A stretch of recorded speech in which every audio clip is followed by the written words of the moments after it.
magandang araw po sa inyong lahat. Narito na naman ako sa wall niyo at makikita niyo na naman ako, video-video lang. May tuturo lang ako sa inyo, yung mga bagong YouTuber, kasi yung mga small YouTuber, para po ma-monetize tayo agad.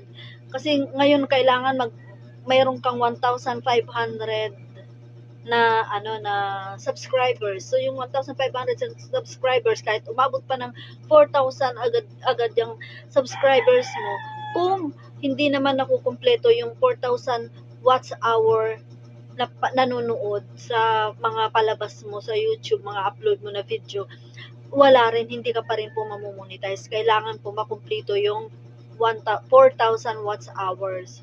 Yun po yung kukumplituhin para ma-monetize. Kumpleto na nga yung subscriber mo, kung hindi naman kumpleto yung watch hour mo, kasi merong si YouTube na 4,000 watch hour. Ako, hindi ko lang alam ngayon kung ilan na, kasi dati 4,000 watch hour. So, para makumpleto yon, kung iisa lang ang cellphone nyo, manood po kayo sa gabi kung matutulog na kayo, hindi na kayo magpipindot-pindot sa FB nyo, pwede nyong i-play sa yung YouTube nyo, sa mismong account nyo. Kaya lang, punta kayo doon sa incognito. So, yung incognito na yun, i-on nyo yun, tapos search nyo yung YouTube nyo, at i-play nyo. Gumawa kayo ng playlist para tuloy-tuloy yung play niya hanggang magdamag. So, nakakadagdag yun ng watch hour sa YouTube channel nyo.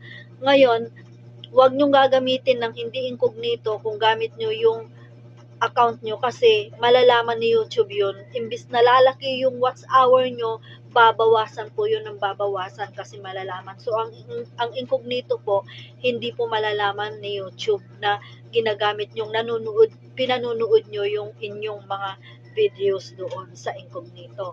So, lalo na kung iisa lang ang cellphone nyo, kung tapos na kayong nag-Facebook, pwede nyong i-play, matutulog na kayo, i-play nyo na lang magdamag.